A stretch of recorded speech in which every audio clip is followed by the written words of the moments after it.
आइए सुने मालती जोशी जी की कहानी इच्छाओं का अनंत आकाश। किसका फ़ोन था? मैंने पूछा। अवस्थी जी का। मिसेस नारंग नहीं रहीं। क्या?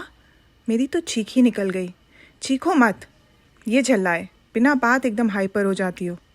चीखूंगी नहीं, अभी शाम को तो हम दोनों मंडी से हफ्ते भर की सब्ज़ी लेकर आई हैं, और अब ये। अरे वो वाली मिसेस नारंग नहीं, पहले वाली। इन्होंने खुलासा किया तो मेरी उखड़ी सांसें सम पर आ गईं। मैंने कसैले स्वर में कहा, पहली वाली के मरने जीने से हमें क्या मतलब है? ये अवस्थी जी भी ना कभी कभी ज़्यादा ही सोशल बनने लगते हैं। उनका कोई कसूर नहीं है।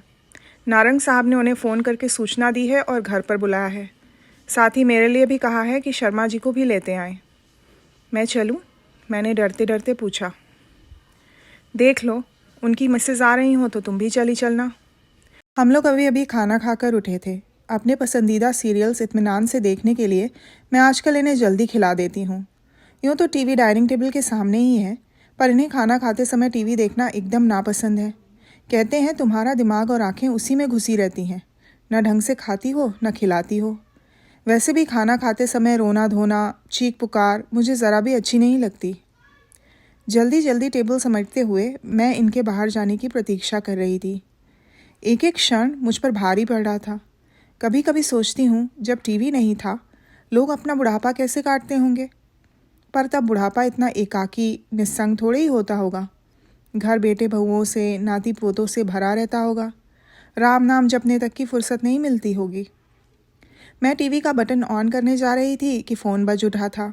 फिर तो सारा मूड ही हवा हो गया। साड़ी बदल लूँ, मैं पूछने को हुई, पर फिर चुप लगा गई।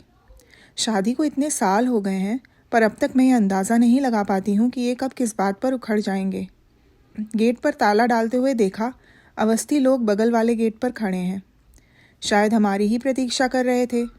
ठीक तो है, ऐसे मौक़ों पर अकेले जाने की हिम्मत नहीं पड़ती। कोई साथ हो तो अच्छा रहता है। यही तो असमंजस और भी ज़्यादा था। जिस औरत को कभी देखा नहीं, जाना नहीं, उसी के पुरसे में जाना पड़ रहा था। गेट पार कर हम बरामदे में पहुँचे। डरते डरते बेल का बटन दबाया। नारंग साहब शायद इंतज़ार ही कर रहे थे। दरवाज़ा फ़ौरन खुल गया और वो हमें भीतर ले गए। भीतर अजब नज़ारा था। 3-4 लोग बैठे थे, पर सन्नाटा पसरा हुआ था। नारंग साहब ने समय ज़ाया नहीं किया। उस स्तब्धता को भंग करते हुए परिचय की औपचारिकताएं पूरी कर दी। 2 उनके साले थे, एक साड़ू भाई और बुज़ुर्ग से सज्जन मामा ससुर थे। फिर हम लोगों की ओर मुखातिब होते हुए बोले, ये लोग मेरे पड़ोसी ही नहीं, परम मित्र भी हैं। मैं चाहता हूँ आप इनके सामने ही अपनी बात कहें। मैं अपना जवाब भी इन लोगों के सामने ही देना चाहूँगा। पहले तो वो एक दूसरे का मुंह ताकते रहे। फिर एक ने, जो शायद साला था, गला साफ किया और कहना शुरू किया, पिछली रात शिकागो में मेरी दीदी का स्वर्गवास हो गया। कैंसर से पीड़ित थी। सौभाग्य से मेरे दोनों भांजे विनीत, सुमित अंतिम समय में उनके पास ही थे। मृत्यु की सूचना देते हुए विनीत ने मुझे बताया कि दीदी की इच्छा थी कि उनकी अर्थी इसी घर से उठे, सुहागन के पूरे साज श्रृंगार के साथ उठे। कुछ क्षण कमरे में घोर निस्तब्धता छाई रही। फिर साड़ू भाई ने कमान संभाली। हम लोग इसीलिए भाई साहब से रिक्वेस्ट करने आए हैं। आप लोगों के बीच जो कुछ हुआ वो अच्छा नहीं हुआ था, हम मानते हैं, पर इस समय वो सब कुछ भुला देना ही श्रेयस्कर है। मरने वाले की इच्छा का मान रखना पड़ता है। फांसी की सज़ा पाने वाले से भी उसकी अंतिम इच्छा पूछी जाती है और वो पूरी की जाती है। इसलिए अगर दीदी की इच्छा थी कि उनकी विदाई इस घर से हो तो। आप एक बात भूल रहे हैं जनाब, नारंग साहब ने सूखे लहजे में कहा। इस घर से उनकी विदाई 16 साल पहले ही हो चुकी है, और वो भी उनकी इच्छा का मान रखते हुए ही की गई थी। वो घर से विदाई थी, अब वो दुनिया से विदा हो रही हैं। दोनों बातों में फ़र्क तो है। उनकी अर्थी इसी घर से उठे, सुहागन के पूरे साज श्रृंगार के साथ उठे। फिर बच्चे चाहते हैं कि माँ की अंतिम इच्छा ज़रूर पूरी हो। साले साहब बोले, ये बात बच्चे मुझसे भी तो कह सकते थे। इतने सालों के अंतराल के बाद उनकी हिम्मत नहीं पड़ी होगी। हिम्मत कैसे पड़ेगी? 16 सालों में एक बार भी फ़ोन नहीं किया। मेरे ही पैसों पर पलते रहे, पढ़ते रहे, पर कभी अपना रिजल्ट बताने तक की जहमत नहीं उठाई। विदेश जाने से पहले मिलना ज़रूरी नहीं समझा। यहाँ तक कि उनकी शादी की खबर भी मुझे औरों से मिली। इसके बाद वे मुझसे बात करने की हिम्मत कैसे जुटा सकते हैं? मुझे तो खुशी है कि वो इतने बेगैरत नहीं हैं। जीजा जी प्लीज़ अब ये सब भूल जाइए, यही ना? ये मेरे दोनों परम मित्र यहाँ बैठे हैं, मैं इन्हीं से पूछना चाहूँगा। ईमानदारी से अपनी राय दीजिएगा। जो औरत बरसों पहले लड़ झगड़ कर अपने बच्चों को लेकर यहाँ से चली गई थी, उसे मरने के बाद ही सही दोबारा इस घर में आने का क्या अधिकार है? नारंग साहब की आंखें हम लोगों पर टिकी हुई थीं। उन आंखों में प्रश्न तो था ही, पर एक आक्रोश भी था, आग भी थी, बेहद एकाकीपन भी था। पहली बार मुझे कमरे में मिसेस नारंग की अनुपस्थिति का भान हुआ। वैसे उनका इस समय यहाँ होना बेहद अप्रासंगिक भी था। मैं सोच रही थी, इस समय उन्होंने अपने आप को किस कमरे में बंद किया होगा? कानों पर हाथ दिए वो कहाँ छुपी बैठी होंगी? आप लोग कुछ तो बोलिए। लंबी प्रतीक्षा के बाद मिस्टर नारंग ने कहा। हम लोगों ने सर उठाया। अवस्थी जी ने गला साफ किया और बोले, नारंग साहब, अगर आप इजाज़त दें तो मैं इन लोगों से एक प्रश्न पूछना चाहूँगा। मिस्टर नारंग ने स्वीकारोक्ति में सर हिला दिया। बोले कुछ नहीं। अवस्थी जी फिर आगंतुकों से मुखातिब होकर बोले, मैं एक बहुत ही कड़वी बात कहने जा रहा हूँ और उसके लिए पहले से ही माफ़ी मांग लेता हूँ। भगवान हमारे नारंग साहब को लंबी उम्र दे, पर मान लीजिए बात ठीक इससे उलट होती, हमारे मित्र को कुछ हो जाता तो क्या आपकी दीदी अपने सुहाग चिन्ह उतार देती, वैराग्य ले लेती? उनकी बात पूरी भी नहीं हो पाई थी कि मिस्टर नारंग उठकर भीतर चले गए। हम लोगों को तो जैसे सांप सूंघ गया। अवस्थी साहब, ये आप, इन्होंने कहना चाहा पर चुप हो गए। सॉरी यार, उनका मंतव्य समझकर अवस्थी जी बोले, दरअसल जो मैं कहना चाहता था शायद ठीक से कह नहीं सका। थोड़ी देर बाद नारंग साहब भीतर से नमूदार हुए। उनके हाथ में जरी वर्क वाला एक पर्स था। उसे साले को सौंपते हुए बोले, अभी अवस्थी जी ने सुहाग चिन्हों की बात की तो मुझे याद आ गया। मैडम जाते समय ये सारी चीज़ें मेरे मुंह पर फेंक कर चली गई थीं। शादी की कोई याद, कोई चिन्ह वो अपने साथ नहीं रखना चाहती थी। अब मरने के बाद उन्हें सुहागन बनने का शौक़ चराया है तो ये रख लो, अपनी बहन का मन भरकर श्रृंगार करना। पर जीजा जी, दीदी की इच्छा इस घर से विदा होने की थी। तो क्या तुम्हारी दीदी की इच्छा ही सर्वोपरि है? मेरी इच्छाओं का कोई मोल नहीं है? क्या मृत्यु उसे सारे आरोपों से बरी कर देगी? वो अनगिनत पल जो मैंने अकेले गुजारे हैं उनका हिसाब कौन देगा? दो दो बेटों के होते हुए भी मैं निस्संतान बुढ़ापा काट रहा हूँ। ये जवाबदेही किसकी है? भाई लोग तो इस आक्रामक रवैये से खौफ खाकर चुप हो गए थे, पर मामा जी बोल पड़े, बेटा तुम्हारी तरह वो भी अकेली ही थी और अंत तक अकेली ही रही। नहीं, वो कतई अकेली नहीं थी। नारंग साहब ने एक एक शब्द पर जोर देते हुए कहा, उसके बेटे उसके साथ थे और अंत तक थे। और अगर आपका इशारा मेरे दूसरे विवाह पर है तो जान लीजिए, अकेलापन भी कभी कभी बर्दाश्त से बाहर हो जाता है। आदमी उसे बांटने पर मजबूर हो जाता है। ऊपर बच्चे आपसे बात करें। साले ने एक अंतिम कोशिश की। नो। उनका ये नो इतना स्पष्ट, इतना निर्णायक था कि उन लोगों ने फिर कोई बात नहीं की। चुपचाप सब उठ गए। शिष्टाचारवश हम लोग भी खड़े हो गए, पर उन्हें दरवाजे तक छोड़ने कोई नहीं गया, नारंग साहब भी नहीं। उनकी गाड़ी जब तक गेट पार करके चली नहीं गई तब तक हम लोग वैसे ही खड़े रहे, मौन, अविचल, जैसे किसी शोक सभा में श्रद्धांजलि दे रहे हों। सॉरी, नारंग साहब ने दोनों मित्रों के कंधे पर हाथ रखते हुए कहा। सॉरी आपको इतनी रात कष्ट दिया, पर उन लोगों को अकेले झेलने की हिम्मत मुझ में नहीं थी। सॉरी क्यों कह रहे हैं? ये तो आपका अधिकार है। आप जब चाहें निसंकोच हमें बुला भेजें, हम लोग हमेशा आपके साथ हैं। अच्छा चलें, टेक केयर।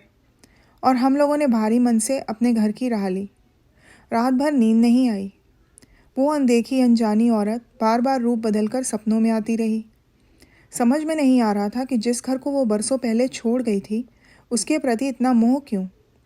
जिस पति के लिए मन में इतना तिरस्कार था उसके नाम से फिर मांग भरने की जिद क्यों?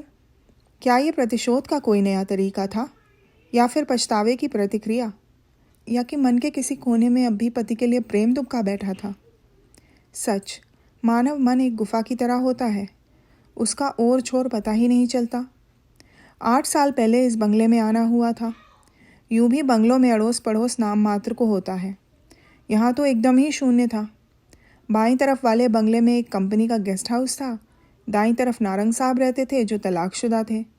मुझे इतनी कोफ्त हुई थी कि बता नहीं सकती, लेकिन नारंग साहब के साथ इनकी अच्छी पटरी बैठ गई थी। दोनों रोज़ सुबह घूमने जाते, शाम को ब्रिज का खेल जमता। वहीं अवस्थी जी से परिचय हुआ जो 4-5 बंगले छोड़कर रहते थे।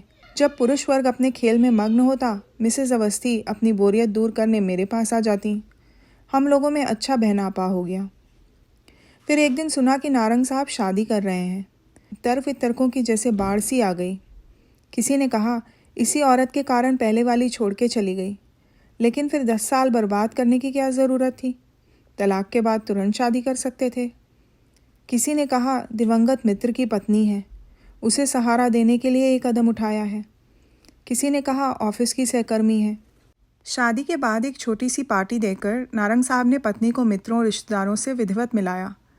तभी इन विवादों का, अफवाहों का दौर शांत हुआ। नई वाली मिसेस नारंग मुझे देखते ही भाग गईं। हम लोगों की खूब अच्छी ट्यूनिंग जम गई। उनकी कहानी वही थी जो आधुनिक भारत की 40% कन्याओं की होती है। पिता की अकाल मृत्यु, कोमल कंधों पर घर परिवार का भार, भाई बहनों को एक एक करके निपटाते हुए अपने बारे में सोचने का समय ही नहीं मिला। जब सारी जिम्मेदारियों से फ्री हुई तो पता चला कि उम्र 45 छू रही है। तब भाई बहनों ने पहल की, ब्यूरो में नाम लिखवाया, अखबारों में विज्ञापन दिया।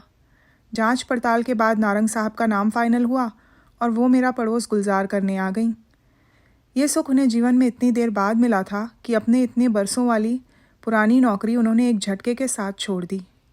अपनी नई नवेली घर गृहस्थी में अब वो ऐसे रच बस गई हैं जैसे बरसों से बस यही करती आ रही हूँ। आधी रात के बाद कहीं मुश्किल से आंख लग पाई थी कि घंटी बजी। पहले तो समझ में नहीं आया कि दरवाजे की घंटी है या फ़ोन की। फिर पता चला कि इनके मोबाइल की रिंग है। आधमुंदी पलकों के साथ मैंने घड़ी देखी, सुबह के 5 बज रहे थे। तब तक वो फ़ोन रख चुके थे। किसका फ़ोन था? नारंग का। गेट पर खड़े हैं। इन्होंने उठते हुए कहा, ये चप्पल डालकर बाहर को चल पड़े तो गाउन पर शॉल डालकर मैं भी पीछे पीछे हो ली। रात करीब 11 बजे तो हम लोग उनके घर से लौटे थे। अब इतनी सी देर में क्या हो गया? सदर दरवाज़ा खोलकर हम लोग बाहर आए। धुंधलके में गेट के बाहर एक आकृति नज़र आ रही थी। उनका फ़ोन आ गया था इसलिए निश्चिंत थे, नहीं तो एकदम गेट खोलने की हिम्मत नहीं पड़ती। सॉरी, आपको सुबह सुबह डिस्टर्ब कर रहा हूँ। नहीं नहीं, गेट मत खोलिए, मैं भीतर नहीं आऊँगा, बस ये चाबी देने आया हूँ। चाबी किस लिए? बच्चे माँ को लेकर आ रहे हैं, शायद 9-10 बजे तक यहाँ पहुँचेंगे। पर आपने तो कल मना कर दिया था ना? हाँ, पर आधी रात के बाद मुंबई से बच्चों का फ़ोन आया। बरसों बाद उनकी आवाज़ सुनी थी, बरसों बाद उन्होंने कुछ मांगा था, मना ही नहीं कर सका। क्षण भर को वो चुप हो गए, शायद उनका गला भर आया था, पर तुरंत ही उन्होंने अपने आप को संभाल लिया और कहा, हम लोग 15-20 दिनों के लिए बाहर जा रहे हैं। वे लोग अगर 13वीं भी यहाँ से करना चाहें तो कर सकते हैं। मतलब आप नहीं रहेंगे? नहीं, और मेरा रहना ज़रूरी भी नहीं है। अंत्येष्टि में तथा और संस्कारों में बेटों की उपस्थिति ज़रूरी होती है, तो वे दोनों तो रहेंगे ही। कुछ क्षण चुप्पी छाई रही, फिर वो बोले, शर्मा जी, सबका कहना था कि मरने वाले की इच्छा का सम्मान करना चाहिए, तो कर रहा हूँ, पर उसके लिए किसी जीवित व्यक्ति का मैं अपमान तो नहीं कर सकता ना। अच्छा, अब मैं चलूँगा। मिसेस गाड़ी में वेट कर रही हैं। और चाबियाँ इन्हें सौंप कर वो चल पड़े। मैंने झाँक कर देखा, उनके बंगले के सामने उनकी नीली सैंट्रो उनकी प्रतीक्षा कर रही थी। मिसेस नारंग उसमें बैठी होंगी। अच्छा ही हुआ जो वो नीचे नहीं उतरी। इस समय उनका सामना करने की हिम्मत मुझ में नहीं थी। तो ये थी मालती जोशी जी की कहानी इच्छाओं का अनंत आकाश। सुनने के लिए धन्यवाद।